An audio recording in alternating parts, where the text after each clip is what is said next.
ካብ ግብጽ ወጽ ኸሎ ክዝምሩሉ ኸሎ ከምዚ ኢሎም ዘሚሮም ንስኻ ቅዱስ ኢኻ ገባረ ተኣምራት ኢኻ እንዳበልኩም ጀሚሮም ቅዱስ ኢኻ ስኻ ንበሎ እግዚአብሔር ብቅድስና ዝተፈራህካ ከማኻ ዝበለ ገባረ ተኣምራት የለን ንበሎ እግዚአብሔር ኢሳያስ ምዕራፍ 6 ክዛረብ ከለኹም ኢልና ዝልውጥ መንፈስካ ክምህረና ነዚ ጉባኤ ክገዞ እግዚአብሔር አቦ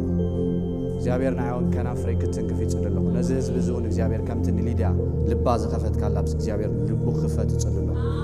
እግዚአብሔር ሰማዕቲ ዘይኮንና ምስ ሰማዕና እግዚአብሔር ዝገብሩ ናብ ስጉምቲ ዝኸዱ ውሉድ ክትገብረና ንጽልለና እግዚአብሔር ከም ነፍቅረካ ዝግለጽ ብምእዛዝና እግዚአብሔር እግዚአብሔር አብናትካ ሐሳብ ክንከይድ መንገድታትካ ክንምለስ ኮለና ይባህ ዘብለካ እግዚአብሔር ካብ መስዋዕት ስኻ ምእዛዝ ኢኻ ትፈቱ ሰሚዕና እግዚአብሔር ኣብ ውሽጥና ክዋሃድ እግዚአብሔር ክንገብሮ ክትረዳና ንጽልለና አምልኾ ስግደት ንዓኻ ንበይንኻ ይኹን ተፍቅሮ ወድኻ ኢየሱስ አሜን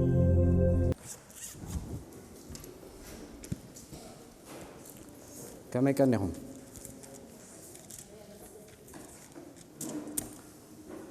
ዛማዓንቲ ክንሪያ በሰላም ናብ ቤት አምላክ ክንመጽ ዝገበረና እግዚአብሔር ስሙ ይባረክ ኦኬ ደቂ ሰባት ስለምንታይ ምልሓኔ اليوم ዝብል ሐሳብ ክንሪና ወይካ ኦል ተስታመንት ሰርቬይ ወይካ ንቡሉይ ኪዳን ተኽንገብሮይና ክንድህሱሶይና ቡሉይ ኪዳን ኣብ ናይ ሰባት ታሪኽ ህይወት ዝተጻሕፈ እዩ ምሽ ሓቀይ እግዚአብሔር መጽሐፍ ቅዱስ ክበና ከሎ ኣብ ናይ ሰባት ህይወት ታሪኽ እዩ ብሰባት ሓሊፍ እዩ እንታይ ጌርና ሂብና ስለዚ ቡሉይ ኪዳን ክንርድኦ ተኾይና መጀመርያ ክንፈልጦ ዘለና ድሕረ ባይቱ ክርዳእና ክእል ኣለዎ ማለት እዩ ኣብ ታሪኽ ናይ ሰባት ታይ ዝገበረ እዩ መጽሐፍ ዝተጻሕፈ እዩ ኣው ኻንታይ ክንገብሮይና ሰብ ምስ ወደቀ እግዚአብሔር ኣብ ዘመናት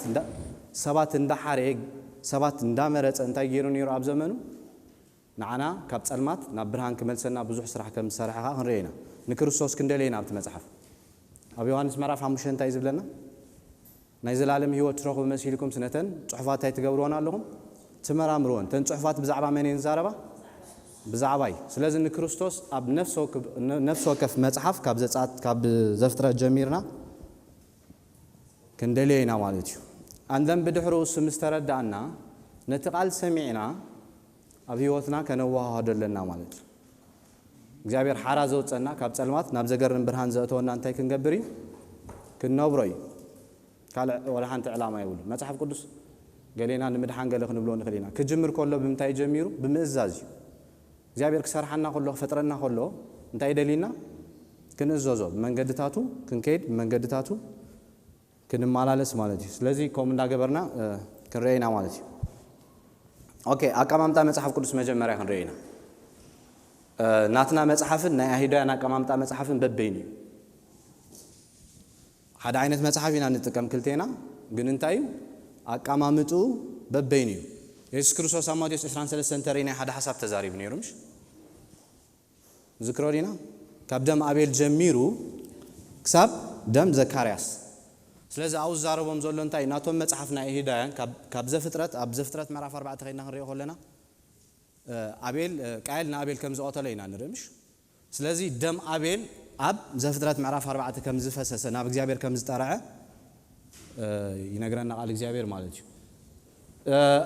ዜና መዋልካ አናቶሚ ዘካርያስ ንዝክሮይና ወዲ ዮያዳ ዝበሃል ካህን ነይሩ ሓደ መዓልቲ ቤተ መቅደስ ተቐቲሉ ብዘመን ዮአስ ስለዚህ ነቲ ህዝብ እንታይ ዝብሎ ዘሎ ኢየሱስ ክርስቶስ ካብ ደም አቤል ጀሚሩ ክሳብ ደም ዘካርያስ ስለዚህ ናቶም መጽሐፍ እንታይ ካብ ዘፍጥረት ጀሚሩ ክሳብ ዜና መዋዕል ይዝውድእ ስለዚህ ንዑ ይተሓሳብ ክትሕዞም ደልዩ ኦኬ ናቶም መጽሐፍ ክንሪኦ ከለና ነተን ሓሙሽተ ሕግ እንታይ ብልዎን ቶራ ይብልዎን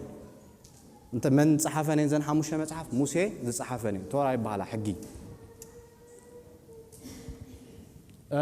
ነቢያት ካታይ ብሎም ናቢም ኢሎም ጽዖነቲ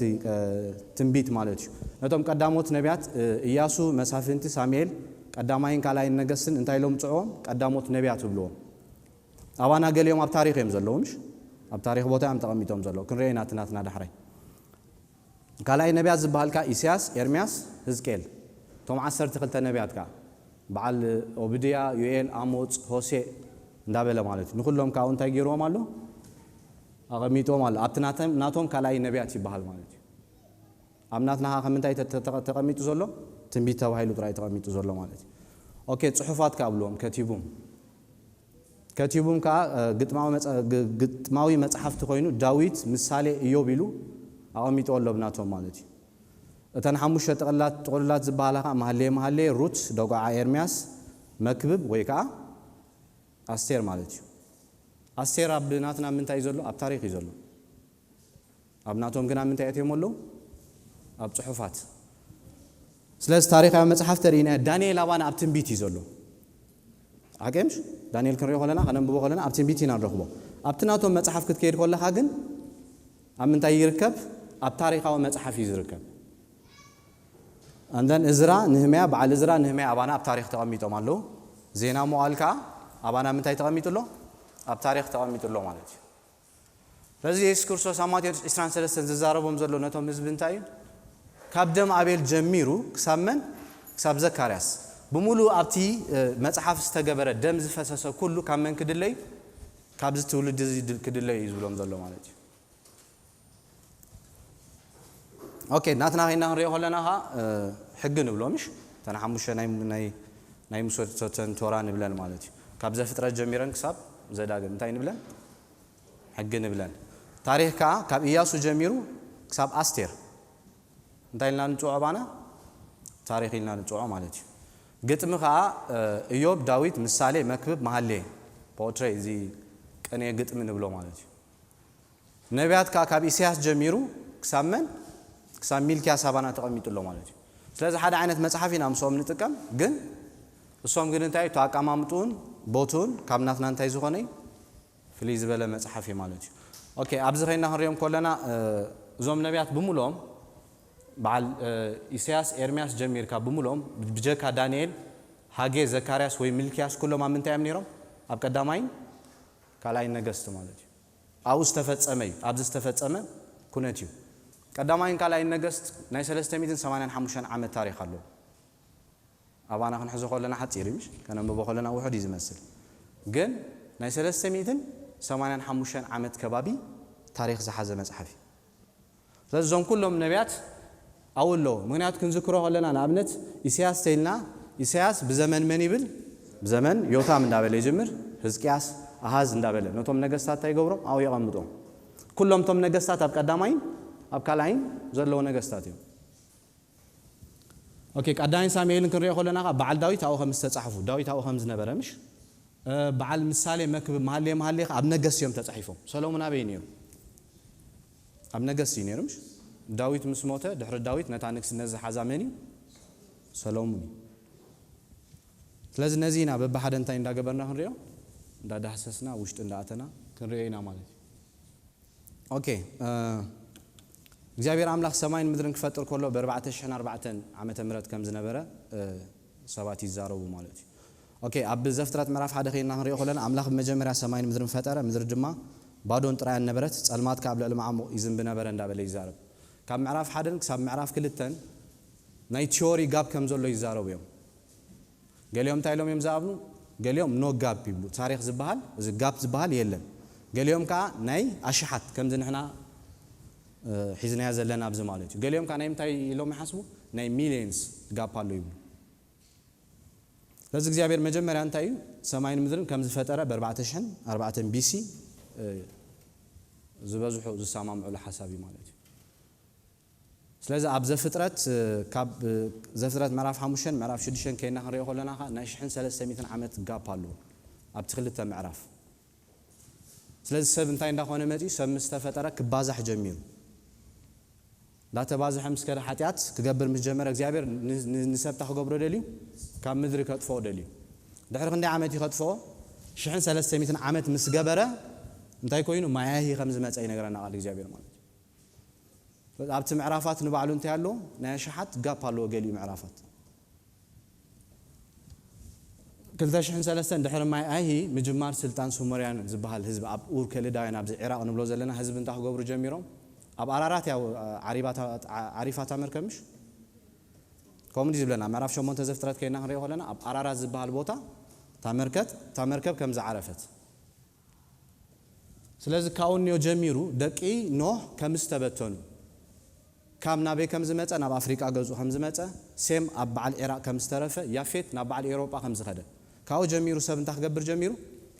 ክፋረ ጀሚሩ ክባዛሕ ጀሚሩ ስለዚ ብ2300 እዚ ምጅማር ስልጣነ ወይ ስሞርያ ንብሎ አው እንታ ክገብር ጀሚሩ ሰብ ክባዛሕ ጀሚሩ ካብ 2000 አብርሃም ዝተጸውዓሉ አብርሃም ካብ ማእሲ ተጸውዑ ካብ 2000 ዘመን ማለት እዩ ካብ 2000 ጀሚሩ ክሳብ 1800 ናይ አብርሃም ናይ ኢሳቅ ናይ ያዕቆብ ናይ መን ታሪክ ንረክብ ናይ ዮሴፍ አቶም ኩሎም ታሪክ ንረክብ ማለት ኦኬ ካብ 1800 እስራኤላውያን ናበይ ዝወረዱሉ ናብ ግብጽ ኣብ ግብጽ እንታይ ኮይኖም ብ1800 ከባቢ ምስ ወረዱ ን430 ዓመት ኣብ ባርነት ከም ዝተገዙ እግዚአብሔር ብሙሴ ገይሩ ድሕሪ 400 ዓመት ታይ ከም ዝገበሮም ሓራ ከም ዘውጾም ፋሲጋ ገይሩ ድሓር ክንረይና ብዘጻት ከም ዘናገፎም ብኽእለቱ በኃይሉ ብጥበቡ ማለት ካብ 1447 ክሳብ 1407 ቅድሚ ልደተ ክርስቶስ ካ ኣብ ምድረ በዳ 40 ዓመት እንታይ ከም ዝገበሩ እስራኤላውያን ኮለል ከም ዝበሉ ታሪክ ንዝክረይና ምሽ ኣብ ዝህልቁ እንታይ ኢሎም 10 ሰባት ክስልዩ ምስከዱ ቶም 12 ሰባት ቶም 10 እንታይ ገይሮም ጌጋ ሪፖርት ምጽኦም ነቲ ህዝብ እንታይ ገይሮሞ ከም ዝፈርህ ከም ዝርዕድ ከም ዝመክኽ ገይሮም 10 ሰባት ን2 ሚልዮን እንታይ ገይሮም አርዒዶም ሼክ ገይሮም ዳትስ ዋይና ቃል አምላኽ ብንሰምዖ ክንጥጋዕ ከም ዘለና ዝነግረና ንሰምዖ እንታይ ገብረና ኸሊ እምነትና ይዛሃቡ እምነትካ ተታሪሙኻ ትልሕልሕ ማለት አንጻር ቃል አምላኽ ኢኻ ሽዑ ትዛረብ ኣብ ምድረ በዳ ኮለል ከም ዝበሉ 40 መዓልቲ ወሲዱሎም ክስልዩ ንሓንቲ መዓልቲ ከም ምንታይ ቆፂሩ እግዚአብሔር ናብ ሓንቲ መዓልቲ ናብ ዓመት ለዊጥዋ 40 ዓመት ኣብ ምድረ በዳ ከም ዝኮለሉ ኦኬ ድሕሪ 40 ዓመት ከም ዝኣተው መን ሒዞም ኣትዩ ናብ ከናን ኢያሱ ብሙሉ እንታይ ናይ ምውራስ መጽሓፍ እዩ ናብ ከናን ከም ዘእተዎም ይነግረና ካብ ኢያሱ ጀሚሩ መሳፍንት ዝበሃል እንታይ መጽዩ ምሕደራ መጽዩ መሳፍንት ማለት ቴዎክራሲ ማለት እዩ አምላኽ ነቲ ህዝብ እንታይ ገብሮ ነይሩ ባዕሉ ይዳንዮ ባዕሉ ይፈርዶ ነይሩ ሰባት እንታይ እንዳገበረ እንዳተሰ ስለዚህ ንክንደይ ዓመት ከይዶም ንኸባቢ 330 ዓመት ዝኾን ከይዶም ማለት ንዝክረይና ታሪክ ምሽ ኮለል ይዝብል ይዳጋገም ኮለል እንዳበለ ይዝኸይድ ይብድሉ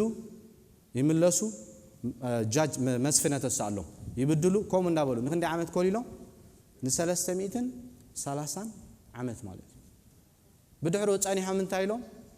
ንጉሳት ተንሳልና ኢሎም አምላኽ ኣብ ቀዳይ ሳሙኤል ንዝክረይና ምዕራፍ 8 ናብ ሳሙኤል መጽኦም እንታይ ኢሎም ንጉስ ንደሊና ንጉስ ግበረልና ከምቶም ኣብ ጥቃና ዘለው ኣብ ተከባቢና ዘለው ህዝቢ ዘእትወና ዘውጸና እንታይ እንደሊና ንጉስ ንደሊና ስለዚህ ሳውል ከም ዝተመረጸ ንሪዮ ማለት እዩ ሳውል ከም ናይ እግዚአብሔር ልቢ ኣይኮነን እዩ ከም ናይ እግዚአብሔር ክብሪ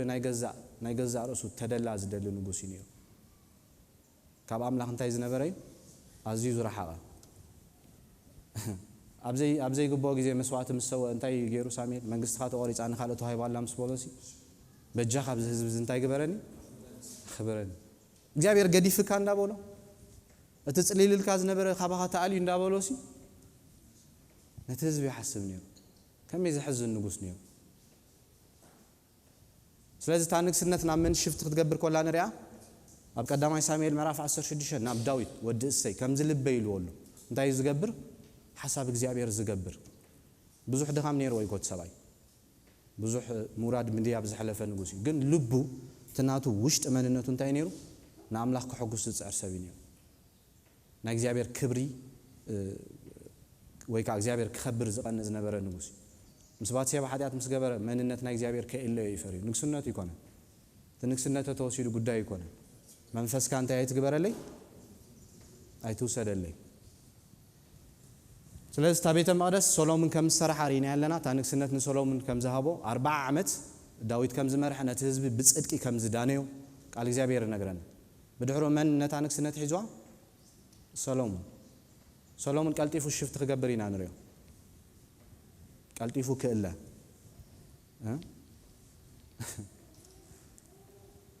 ጣዖት ክገብር ጀሚሩ ሶሎሞን ሓሙሽተ ሕጊ ይቦም ነይሩ ኣብ ዘዳግም ምዕራፍ 17 ሆነ ይቆለና ሓደ ንጉስ ናብ ንግስነት ክመጽ ከሎ እንታይ ከብዚ ይሕብሉን ወርቂ ከብዚ ይሕብሉን አንስት ከብዚ ይሕብሉን አፍራስ ከብዚ ይሕብሉን ፈላሊሎም ነይሩ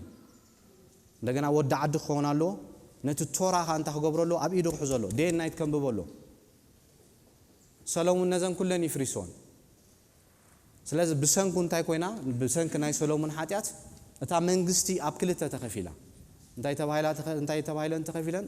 ሰሜናዊት መንግስትን ደቡባዊት መንግስትን ታ ሰሜናዊት መንግስት 10 ነገድ ዝሓዘት ኮይና ታ ደቡባዊት መንግስት ከዓ ክልተ ነገድ ስለዚህ ኮም ኢሎም ታ ሰሜናዊት መንግስት ን250 ዓመት ዝኣክል ዘመን እንታይ ገይራ ጸኒሓ ማለት እዩ 20 ነገስታት ገዚኦም ካብቶም 20 ወላ ሓደ ሰብና ኣምላኽ ዘስመረ የለ ይሁ ጀሚሩ ነይሩ ይሁ ከዓ እንታይ ገይሩ ተመሊሱ እንደገና ብሙሎም ፌል ገይሮም ስለዚህ እግዚአብሔር ብ721 ንሳርጎን ዝበሃል ናይ ኣሶር ንጉስ ሊኢኹ ናብ ምንታይ ወሲዶም ናብ ባቢሎን ኣይተመለሱን ቶም 10 ነገር ብድሕሩ ኣውጥፊዎም እግዚአብሔር ኃጢአት የዋርደካይ ኃጢአት ካብ ተስኻ ተሓስቦን ላዕሊ ዋጋ ይኽፍለካ ካብ ናይ እግዚአብሔር ፕሬዘንስ የርሐካ ዋጋ ይኽፍለካ ስለዚህ ካብ 930 ካ ኣብታ ደቡባዊት ካብ ረብዓም ጀሚሩ ክሳብ ጸደቃያ ንጉስ ክንደይ ነጊሶም 20 8 ነገስታት ንኣምላኽ ኣስሚሮሞ 12 እንታይ ገይሮም ፌል ገይሮም ስለዚህ ተኣዘዝዎ ብዘመን ጸደቃያ እግዚአብሔር ንነቡከደነጾር እንታይ ገይርዎ ሊኢኹ ማሪኹ ወሲድዎ ክንደይ ዓመት ገይሮም ኣው 7 ዓመት እንታይ ልዩ ተዛሪቦም ነይሩ በኤርምያስ ኪዱ ናብ ባቢሎን ፍረዩ ተፋረዩ ናይታ ምድሪ ደሓን ድለዩ ድሕሪ 7 ዓመት ታገብሮኩም ከመልሶኩም ዳንኤል ምዕራፍ 9 ኸይና ክንሪኦ ከለና ብዛዕባ ይጽል ዳንኤል ትጊዜ ኣኺሉ እግዚአብሔር እንታይ ከማልድ ኮሎ ንሪኦ ኣብቲ ነቕዓት ድሕሪ 7 ዓመት እግዚአብሔር ታገይሮም ከም ዝመለሶም ንሪ ታ ቤተ መቅደስ ከም ዝተሰርሐት ዞርባቤል ዝበሃል ንጉስ ዞርባቤል ዝበሃል ሊደር ንክንደይ ሰባት ሒዙ መጪ ን50,000 ዝኣኽሉ ሰባት ሒዙ መጪ ማለት እዩ ስለዚህ ታ ቤተ መቅደስ እንታይ ኮይና ተሰሪሐ እግዚአብሔር ከም በሐድሽ ነታ ደቡባዊት መንግስት ነታ ናይ ዳዊት ነገድ ሪስቶር ገይርዋ ናይ ይሁዳ ነገድ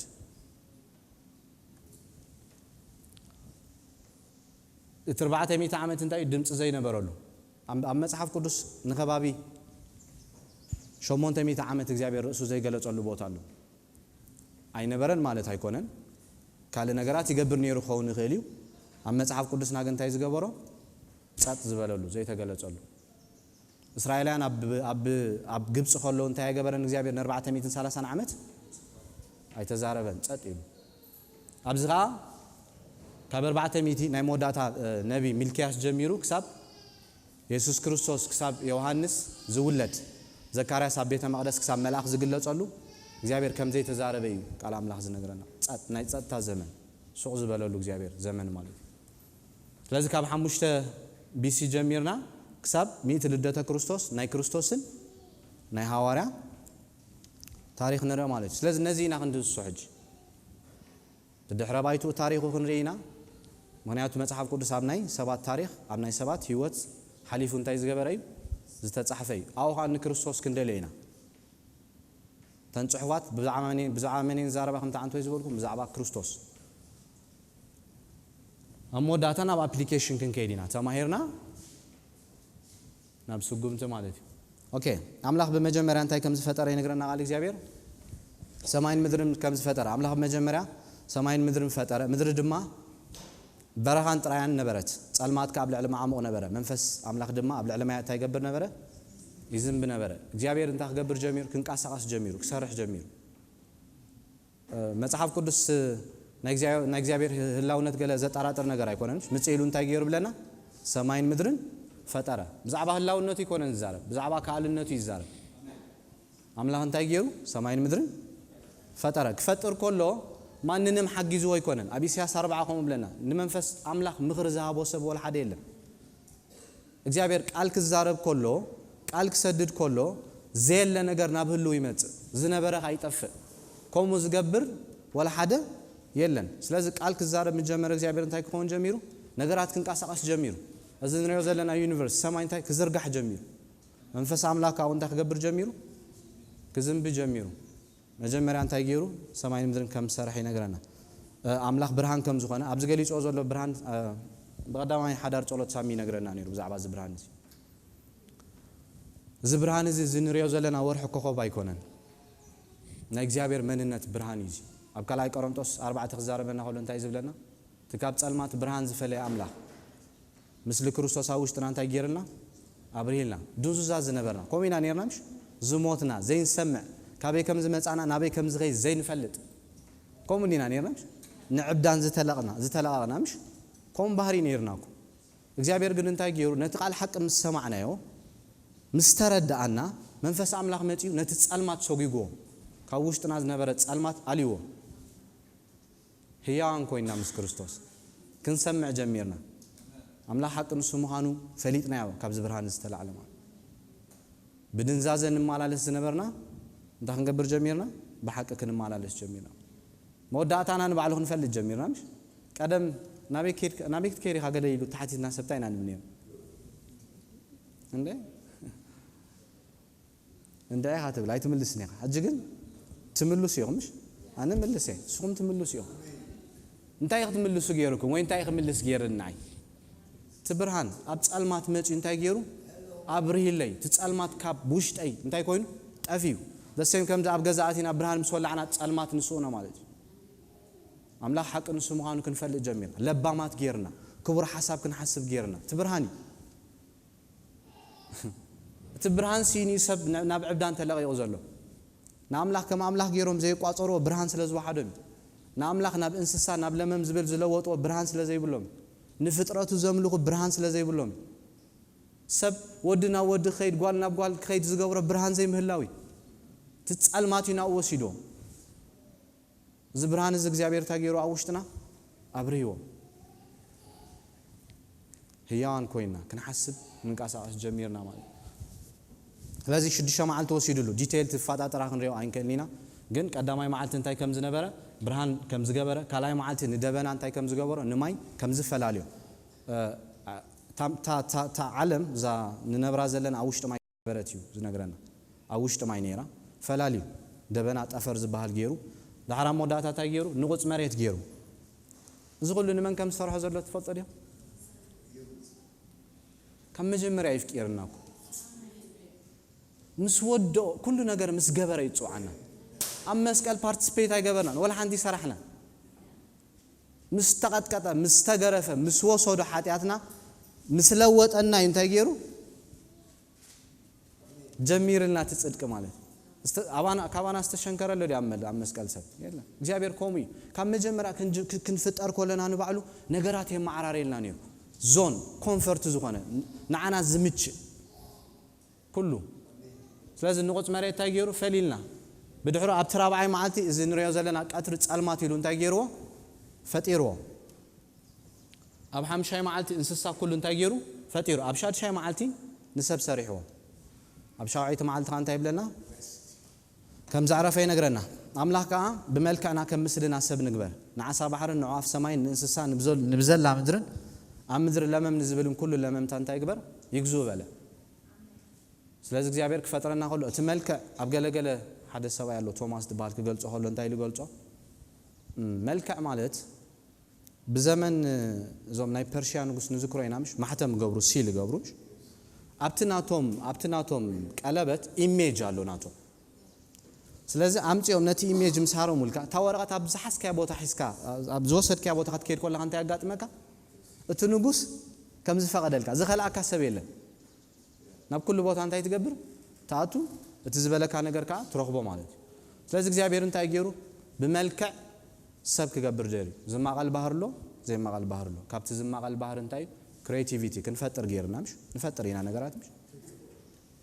መንዲ ላፕቶፕ ገይሮ ምሽ ካለ ነገር ኩሉ ክሬቲቪቲ ካለ ነገራት ካንታይ ዊል ዝበሃል ፍቃድ ክንገዝ ንሐስብ ገይርና እግዚአብሔር ካብትናቱ መንነት ገይርና አማቂልና ምሳና ኮይኑ ሼር ኮይኑ ክሰርሕ ደሊ ምሳና ኮይኑ ከዓይደሊ ምድርን ሰማይን ሓንቲ የነረን ኣብዚ ግዜ እዚ ክልተ መንግስት ይኮና ነራ እግዚአብሔር ዘማሐድረን እንታይ መሬት ያ ነራ ስለዚህ ብመልክዑ ከም ሰራሐና ይነግረና ቃል እግዚአብሔር ካለ በቃሊ ተፈጢሩ ሰማይ ክብል ኮሎ ቃሊ ወጪ ተፈጢሩ ከዋክብት ክብል ኮሎ ወርሕ ክብል ኮሎ ዓሳ እንስሳ ክብል ኮሎ ብምንታይ ተፈጢሩ بقالي نحن قم بمنتهي تفطيرنا بملكع بمثل أملاح ማለት ስለዚህ ንሰብታ ገይሩ ፈጢሮ መንፈስ ዘሎ ነፍስ ዘሎ ስጋ ዘለዎ ማለት ኣብ ምድሪ እንዳነበረ በቲ መንፈሱ ምስ መን ይራኸብ ምስ ኣምላኽ ይራኸብ ማለት ኣብዚ ምድሪ ብስጉኻ ምስ ዝጉዛዊ ዓለም ይራኸብ ማለት እዩ እግዚአብሔር ኣምላኽ ከዓ ኣብ ኤደን ገነት ብሸነኽ ምብራቕ ኢስት እንታይ ገይሩ ብለና ገነት ተኸለ ነቲ ዝገበሮ ሰብ ድማ እንታይ ገበሮ ኣብኣ ከም ዘንበሮ ይነግረና ንሪኦ ኣለና ኣብኣ ግን ክልተ ነገር ኣቐሚጡ ሕማቕን ጽቡቕን ዘፍልጥ ገረብ ኣቐሚጡ ምርጫ ኣብ ገለገለ ሓሳብ ከም ዝትሰሚዐ ሓደ ሰብኣይሲ እንዳኳዓተስ ኣዳም እንዳበለ የጉረምርም ማለት እዩ እጅ ተዋኑ እንታይ ገይርዎ ይበሃል ሓንቲ ጭውሮ ኣብ ሓደ ቦክስ ዓፂሲ እንታይ ኢልዎ እዚኣ ክሳብ ዝመፅእ ከየት ከፍታ ኢልዎ ስለዚ ሰብኣይ ናብ ርሑቕ ሃገር ከም ዝኸደ ኣብቲ ታሪክ ይነግሩኻ ማለት ገሊኦም ሰባት ክዛረቡ ከሉ ስለዚ ሰብ እንታይ ገዲፉ ብዚኣ እናበለ ከምዚ ነዊሕ ይጭነቐሞ ድሕሪ ዝተወሰነ መዓልቲ ከይዱ ይኸፍታ ምስ ከፈታ ስርግቢት ኮይና ትፀንሕ ሸውቲ ሰብኣይ ምስ ተመለሰስ ድሕሪ ጃ ኣዳም ከይትብል እስኻ ዋላ ኣብ ኤደን ገነት ዕድል ተዝውሃበካ ነይሩሲ ኣይኮነን እግዚአብሔር ንሰብ ከምኡ ገይሩ ይኮነን ሰሪሕዎ ሙሉእ ገይሩ እዩ ሰሪሕዎ ከም ዘይወድቕ ከምኡ ጌርና ክንርዳእ ክሰርሖ ከሎ ከም ዝነታገረ በሊዕዋ ክወድቕ ጌም ክፃወት ኣይኮነን ኣምላኽ ንሰብ ሰሪሕዎ ካፓሲቲ ሂቦ እዩ እምብኽብል ዘኽእል ሓጢኣት ክገብር ዘይክእል ኔቸር ሂቦ እዩ ቀዳማይ ኣዳም ክገልፅዎ ከለዉ እቲ ናቱ ነፍሲ ኣእምሩ ናይ ዓለም ዳታ ክሕዝ ይኽእል ነይሩ ዎችማን ይኸም ገይሩ እዩ ዝገልፆ ኣእምሩ እንታይ ነይሩ ናይ ዓለም ዳታ ክሕዝ ይኽእል ንኹለን እንስሳ ሽም ከም ዘውፀለን እዩ ዝነግረና ምሽ ኖርማል ሰብ ኣይኮነን ነይሩ ከማን ኣይኮነን ዝደክም ሰብ ኣይኮነን ነይሩ ኤኒ ታይም ዝሰርሕ ነቲ ዕዮ ኢንጆይ ዝገብሮ ዝነበረ ሰብ እዩ ነይሩ ስለዚ እግዚኣብሔር ክሰርሖ ከሎ እንታይ ገይሩ ይሰሪሕዎ ፍጹም ገይሩ ይሰሪሕዎ ኣብ ውሽጡ ግን እንታይ ኣትይሉ ፍቓድ ትበሃል ነገር ፍቓድ ኣትይሉ እታ ፍቓድ እያ ሕጂ ኤክሰርሳይዝ ክገብራ ዘለዎ ትሰብ ማለት ስለዚ ኣብ ኤደን ገነት እንታይ ገይሩ ኣቐሚጦ ነታ ገረብ ከቐምጣ ከሎ ኣብ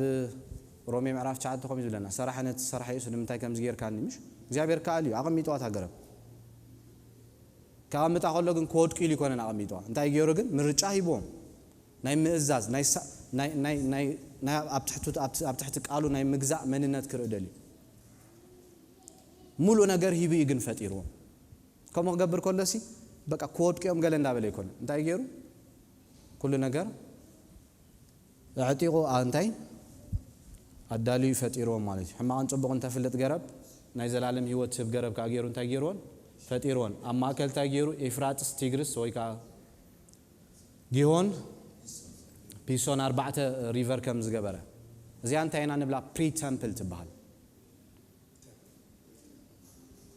ኣብ ኢየሩሳሌም ዝነበረት ቤተ መቅደስ ኢና ንብላ ምሽ ተምፕል ንብላ እዚኣ ግን ፕሪ ተምፕል ሰብ ቅድሚ ምውዳቑ ዝነበረ እግዚኣብሔር ህላውነት ዘለዋ ተምፕል ትበሃል ኣብኣ እንታይ ገይርዎ ሰሪሕዎ ስለዚ ናብ ምብራቕ ፓርቲ እንታይ ገይርዋ ኣቐሚጥዋ ሓደ ምርጫ ሂቦ ካብታ ጽቡቕን ክፉን ተፍልጦም ግና ካብኣ ምስ ትበልዕ መዓልቲ እንታይ ክትኮን ኢኻ ሞት ክትሞት ኢኻ እሞ ካብኣ እንታይ ትግበር ፍቕሩ ይገልጸሉ ኣሎ ንዓኣ ምትንካፍ ሓደገኛ እዩ ንህይወትካ ኣይደልን ይነግሮ ኣሎ ኦፍኮርስ ምርጫ ኣለካ ፍቓድ ኣለካ እግዚኣብሔር ነቲ ፍቓድና ይዳፍኦን እዩ እስቲል ኣብ ሓድሽ ኪዳን ከነገልግል ከለና ዝሃበና ፀጋ ኣቢስ ክንገብሮ ንኽእል ኢና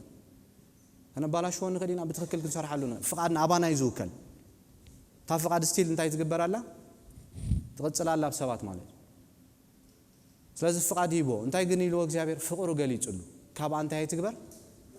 ኣይትብላዕ ካብኣ ተበሊዕኻ ክትመውት ኢኻ ክትፍለ ኢኻ ኻባይ ስለዚ ነጊሩ ኣቐዲሙ እንታይ ገይሮ ፍቕሩ እዩ ዝገልጸሉ ዘሎ እግዚኣብሔር ኣይደልኒ ነይሩ እግዚኣብሔር ስለዚ ሰብ እንታይ እዩ ብምርጭኡ ከም ዝበልዕ ክንሪኦ ኢና መብዛሕትኦም ኤደን ገነት ኣብ በዓል ዒራቅ ከም ዝነበረ እዮም ዝሰማምዕሉ ኩሎም ኣብዚ ከም ዝነበረ ኦፍኮርስ ብዘመን ኖህ ገለ ምንቕናቕ ተገይሩ ገለ ይብሉ እዮም ገሊኦም ዝበዝሑ ዝዛረብሉ ግን ኣብ ምንታይ ኤደን ገነት ኣብዚ ከም ዝነበረ ማለት እዩ ስለዚ እግዚኣብሔር ኣምላኽ ካብ ዝፈጠሮም ኩሉ ኣራዊት መሮር እንታይ ይጎርሕ ነይሩ ተመን ይጎርሕ ነይሩ ነታ ሰበይቲ ከዓ ኣምላኽ ካብ ኩሉኦም ገነት ኣይትብልዑ ኢሉ ዶ ካብ ኩሉ እንታይ ግበሩ ኢሎም ነይሩ እግዚኣብሔር ብልዑ حساوي يلولو أبي يوحنس معرف شو مونتمش نحسوت كان تاي سي ديزاينز جبرا يحسوا كل جزء يحسوا قال أنا إخبار نجار upside down غير يزارين قلبيت يزارين سلازم تايلوا أي تموتوني هم يلوا إخبار كان تايلوا منيرو تموتيهم كاب كله بلعو يلو تزاريبو نسخ كان تايلوا كاب كله أي تبلعوا لكم مش بلعي لو مش صح إخبار بلعي كاب كله بلعي لي مش تزاريبو نسخ جنة تاب بلعو يلو تزاريبو محسب قلبيت أمسيوا That's why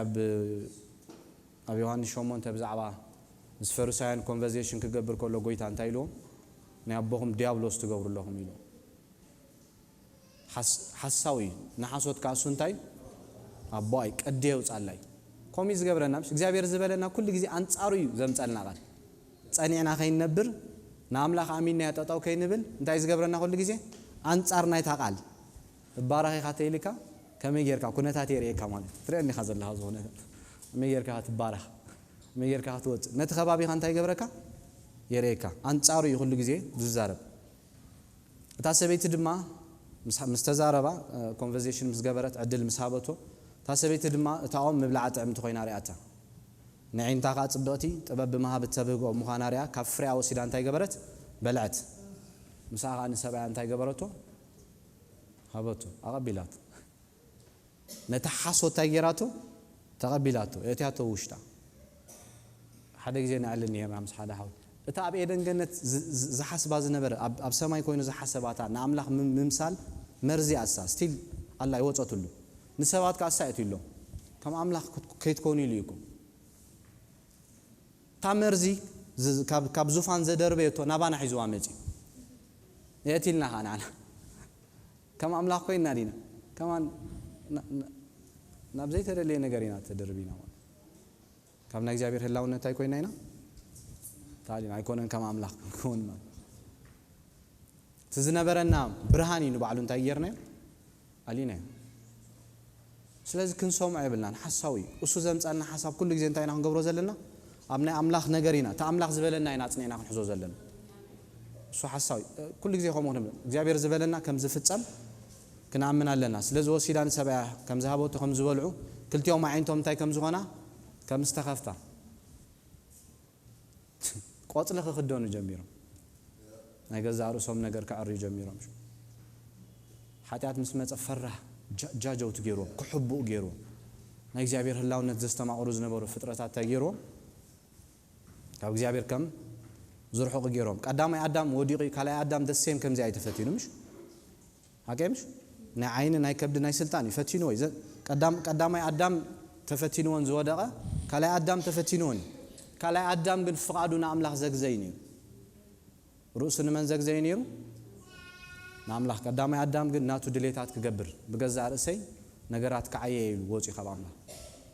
لكن نعملخ أمينو أبرؤسون تايزخون أب أجرون تايز جبر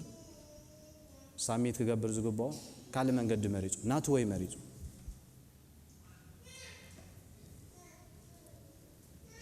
سلازي أمونغو خان أمونغو زاسبيت خان أمونغو زار خان أمونغو زاران كاتسلي أتكلال لهون نسور إسقاط شفلقي نسخة دم ما شغلوا أنت خد جبريها كتنا كسيها زي تأكيدان زي عبير نزاع يسرح الله شحن 400 عام زهور زي عبير أنت يكونن حتيات غيرنا تجرب هو تسب نيرامش متينا نعاتن بلع نيرنا مس حتيات ننزل على من برن لازم سوقي قلنا نجي علينا أنت يكجبر كمل سنة ريستور كجبرنا قلنا حتى سب تتصادق أملاخ واقع خي كفلة أنت خجبر يكلني كوكب يكلني مستناتو من النت أنتاي زجاج أوي زي السما معي لازم جابير نزي أنت يجير لنا زمانات صريح الله ماله شحن 400 عمت وسيداته سدرابيت اندامرت سبات اندامرت هاجر اندامرت أمودات أنت يجيرون ودو كم زجلوتو لازم نايت علمات كان نايت علمات حيلك كروستوس تاي كم زجبره رؤوس خم نتشافلا مسام لاخ تاي كم زجبرنا كم زعارقنا اوكي ناي حاتيات حساب نيشتي ري كانوا بلومو حاتيات مسجبرو زخون ابيوتهم اوكي sin will take you further than you want to go حاتيات تاي بحر لو ካብቲ ስኻ ክትወክቦ በቃ ካብቲ ስኻ ተሓስቦ ንላዕሊ እንታይ ገብረካ ሓጢአት ይወስተካ ማለት እዩ ኣዳምን ሔዋንን እዚ ዘለናዮ ኩነታት ሰብ ከም ዝመውት ሰብ ካብ ኣምላኽ ከም ዘለ ክንዲ ዝዋጋ ከም ዝኽፍል ገለ ፈልጡ ነይሮም ድዮም መፂኡ ሓጢአት ከላማምደና ከሎ ብሂወትና ነዊሕ ዝወስተና እዩ እንታይ ዝገብር ሒዝና ዝኸይድ ትንክፍ ከብለና ኣይኮነን ዝመጽእ ዳትስ ዋይና ሓጢአት ኩሉ ግዜ ከነርሕቕ ቃል ኣምላኽ ዝነግረና ሓጢአት ካብ መንነትና ክንኣልን ንንገር ተዘይኮይኑ እንታይ ዋጋ ከኽፍለና it will keep you longer than you want to stay ካብቲ ዝሓሰብካዮ ንላዕልኻ የጽናዕ የትሕዘካ ይሕዘካ ከምዘይ ትወጽእ and then it will charge you more than you want to pay ካብቲ ስኻ ዝሓሰብካዮ ንላዕልኻ ዋጋ ይኽፍለካ ሓጢአት ከምኡ ባህሪ እዩ ዘሎ ሶዶም ጎመራን ምሽሪናዮም ኣለና እንታይ ኮይኖም ዝናብ ይመጽ ምሽ እግዚአብሔር ሓዊ ከም ዝለኣኸ ይነግረና ቃል እግዚአብሔር ማለት እዩ እዞም ሰባት እዚኦም ሓጢአት ክጅምሩ ከለኮ ብንእሽተዮም ጀሚሮም ምሽ እንዳዓበየ ከይዱ እንዳዓበየ ኣብ መወዳእታ ክሕዞም ጀሚሩ ንመላእኽቲ ከይተረፈ ክራኸቡ ደልዮም ዓዊሮም ከለዉ ማዕጾ እንታ ክገብሩ ጀሚሮም ክድህስሱ ክደልዩ ጀሚሮም ተዓዊርካ ስትስንብድ ኢኻ ምሽ አትሊስት እቲ ዓይኒ ምዕዋርሲ ንኽትሓስብ ይገብረካ እዩ ማለት እዩ ብምሉእ መጽሓፍ ቅዱስ ከይና ክንሪኦ ከለና ከምኡ ዝብለና እስራኤላውያን ካብ ግብፂ ክወፁ ከለዉ እንታይ ገይሮም ሓጢአት ን40 ዓመት ሒዝዎም ስለዘይ ተኣዘዝዎን ኣምላኽ ኣብኡ እንታይ ከም ዝወሰደሎም ግዜ ከም ዝወሰደሎም ካብቲ ዝሓሰብናዮ ላዕሊ ዋጋ ስለ ዘኽፍለና ዝጠብቀና ሓጢአት እንታይ ንግበር ንእለኻ ባና ኣብዚ ምድሪ ስደተኛታት ኢና ጴጥሮስ ክዛረብ ከሎ ኣብ ቀዳማይ ካልኣይ ስደተኛታት ኢና ንግዜ ኢና ዘለና ኣብዚ ስለዚ ካብቲ ነፍስና ዝዋጋእ ስጋዊ ትምኒትካው ክንእለ ከነርሕቕ ከም ዘለና ርእስና ክንፈልጥ ኣለና ተዘይኮይኑ ክሕዘናይ ዋጋ ከዓ ከኽፍለናይ ክብሪ እግዚአብሔር ከዓ እንታይ ክገብረናይ ክኽልክለናይ ሓጢአት እስራኤላውያን ከምኡ ኢሎም ገጽኩም ገጸይ ዘዝውረልኩም ዘለኹ እንታይ ስለ ዝኾንኩ ሓጢአትኩም ሓጢአት እንታይ ገብር ኢሎ ኣሎ ምሳሌ የዋርደካ እዩ ካብ ናይ እግዚአብሔር ህላውነት እንታይ ገብረካ የውፃካ ኣዳምን ሔዋንን እሱ እዩ ዘይምእዛዞም ሓጢአት ማለት ዕላማኻ ምስሓት ማለት እዩ ካብቲ እግዚአብሔር ዝበለካ ዓላማ እንታይ ክትገብር ከለኻ ክስሕት ከለኻ ስለዚ ኣብ ዘፍጥረት እንታይ ይብለና እግዚአብሔር ኣምላኽ ድማ ንኣዳም ንሰበይቱ እንታይ ገበሮም ይብለና ደበሎ ገይሩ ከም ዝኸደኖም ይነግረና ደበሎ ገይሩ ክኾኖም ከሎ ህይወት ይዘርኢ ዘሎ ምሽ ሓደ እንስሳ እንታይ ኮይኑሎ ተቐቲሉሎ ብናይ ሞት ኢና እንታይ ንገብር ብናይ ክርስቶስ ሞት ኢና ናብ ቦታና ንምለስ ስለዚ እግዚአብሔር እንታይ ገይሩ ኣብ ዘፍጥረት 3 ነገር ኣጋጢሙ ውድቀት ኣጋጢሙ ተስፋ ኣጋጢሙ ኣብታ ምዕራፍ 2 ነገር ኢና ንርኢ ሰብ ሓጢአት ገይሩ ከም ዝተሰጎገ እግዚአብሔር ከዓ ንሰብ ብዋጋ ከም ዝመልሶ እንታይ ገይሩ ደበሎ ክኸድን ከሎ ሓደ እንስሳ ወሬድ እንታይ ተገይሩሎ ተሓሪዱሎ ዋጋ ተኸፊሉሎ ደም ፈሲሱሎ ኦኬ ሪና ያለና ዚት ካብታ ገረብ እግዚአብሔር ኣምላኽ ካብኣ ንኸይበልዑ ከም ዝኸልከሎም ተበሊዖም እንታይ ክኾኑ እዮም ምስ ሓጢአቶም ንዘላለም ከም ዝነብሩ ይነግረና ማለት እዩ ኣዳማዊ ኪዳን ንብሎ እቲ ኮቨናንት በብሓደ ክንሪኦ ክንጅምር ኢና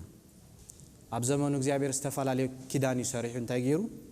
ከይዱ ቀዳመይቲ ዝሰራሓ እንታይ ንኣዳም ኪዳን ዝኣተወሉ ኣዳሚክ ኮቨናንት ንብላ ማለት እዩ ስታያሳ ብክርስቶስ ዘርኢ ወፂ እንታይ ክገብር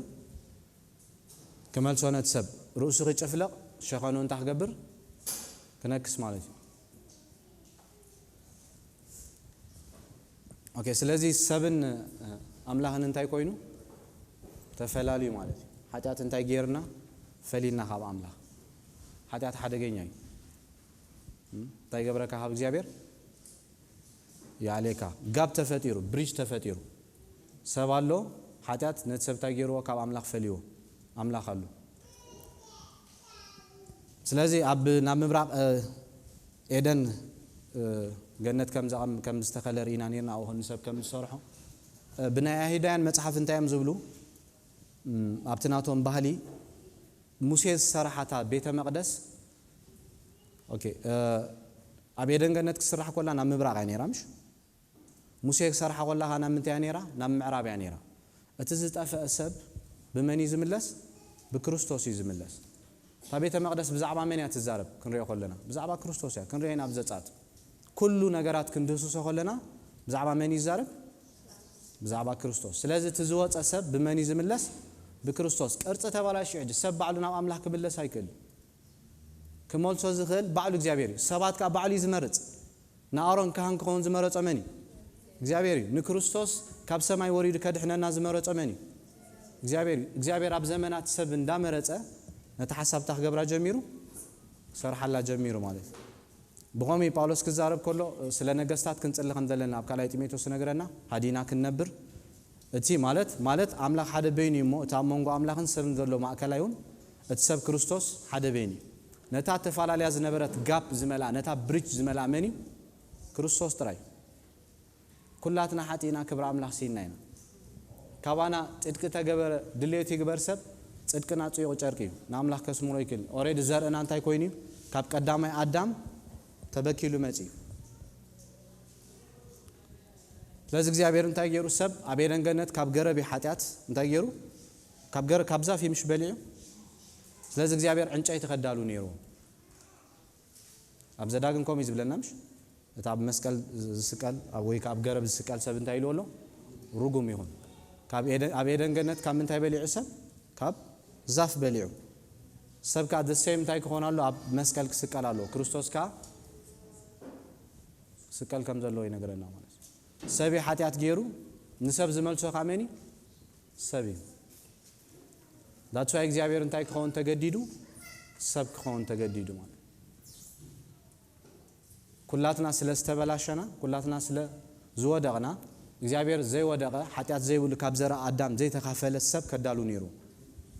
ሶስ ኣብ ዝመጽኻ እግዚአብሔር እንታይ እንዳገበረ መጽ ነታ ሓሳብ ቀስ እንዳገበረ ንህዝቢ ኣብ ዘመኑ ኣብ ግዚኡ እንታይ ገብሮ ጀሚሩ ከረድኦ ጀሚሩ ስለዚ ሓደ ኳ ጻድቕ የለን ኢሉ ኣብሮም የገሊጾሉ ሓደ ኳ ንኣምላኽ ዝደሊ የለን ሓደ ኳ ዘስተብል የለን ኣብ መልሓሶም መንደልተሎ ጎረሮም እንታይ መቃብሪ ፍርሃት ኣምላኽ ኣብ ቅድሞም የለን ሰብ ከምኡ ይኾይኑ ሓጢአተኛ ኮይኑ ካብ ውሽጡ እንታይ ዘውፅእ ሓጢአት ጥራይ ዘፈልፍል ሰናይ ነገር ክገብር ኣይከልኒ ብናይ ኢየሱስ ክርስቶስ በጃ ምሕላፍ ጥራይ ሰብ እንታይ ክገብር ዝኽእል ክጸድቕ ዝኽእል ብሕግ ነቢያትን ተገሊጹ ነይሩ ትጽድቂ ሕጂ ግን ብዘይ ሕግ ነቢያትን ተገሊጹ ኣሎ ኢሉ ማለት ብክርስቶስ እዚ እንታይ ኣይኮነን ሌላን ጉሌላን ኣይኮነን ኩላትና ክብራ ኣምላኽ ሲና ታሊና ኢና ብክርስቶስ በጃ ምሕላፍ ግን እንታይ ይኾን ሰብ ይጸድቕ ማለት እዩ ለዚ ክርስቶስ ኮሚ ይገርልና ማለት ኣምላኽ መስገን ጊዜ ሳይ ስለ ዝገበርና ስለመጥሶም ናብ ተኻልእ ኣርእስቲ ክንቅጽሎ ኢና ሰብ ከም ዝወደቐ ሪኢና ኣለና ምድሓን ከም ዘድልዮ ሪኢና ኣለና እግዚአብሔር ነቲ ምድሓን እንታይ ክገብረሉ ክዳለወሉ ከሎ ሪኢና ኣለና ማለት እዩ ስለዚ ከመይ እንዳገበረ ሰሪሕሉ ኣብ ዝመጽእ ሶሙናት ክንሪኦ ኢና ዝተወሰነ ኣዋርሕ ክንከይድ ኢና ኣምላኽ መስገን ክንጸልዮ ማለት ሲና